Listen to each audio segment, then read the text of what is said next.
मध्य प्रदेश के एक छोटे से गांव चंदेरी में लोग रात होते ही घरों के दरवाजे बंद कर लेते थे, क्योंकि हर साल नवरात्रि की रातों में एक सरकटा दानव गांव में घूमता था।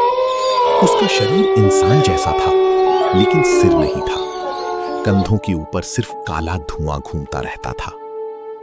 गांव वाले कहते थे, जो भी रात में अकेला घूमता है, सरकटा उसे उठा ले जाता है।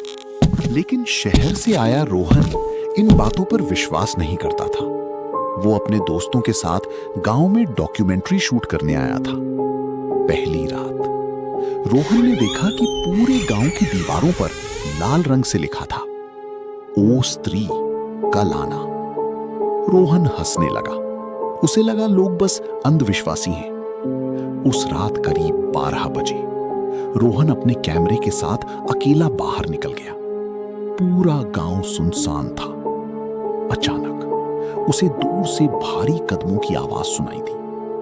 धम धम धम, जैसे कोई बहुत बड़ा इंसान चल रहा हो। रोहन ने कैमरा ऑन किया और तभी गली के आखिर में उसे एक विशाल काला शरीर दिखाई दिया, लगभग 9 फुट लंबा, लेकिन उसका सिर नहीं था। रोहन का गला सूख गया। दानव धीरे धीरे उसकी तरफ बढ़ने लगा। उसके शरीर से जलने की बदबू आ रही थी।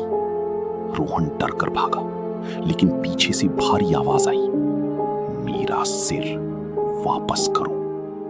रोहन ने पीछे मुड़कर देखा और उसकी चीख निकल गई। दानव अब बिल्कुल उसके पीछे था। उसकी गर्दन से काला धुआं निकल रहा था और उसके हाथ में एक कटा हुआ सिर था, जिसकी आंखें खुली हुई थीं।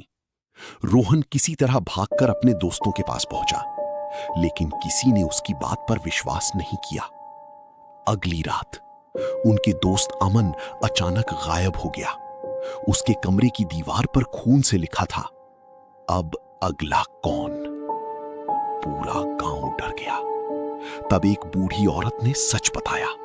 सालों पहले एक तांत्रिक ने अमर बनने के लिए काला जादू किया था, लेकिन पूजा गलत हो गई और उसका सिर शरीर से अलग हो गया। तब से उसकी आत्मा हर साल अपना सिर ढूंढने वापस आती है। अगर किसी इंसान की आंखें उससे मिल जाएं, तो वो उसे अपने साथ ले जाता है।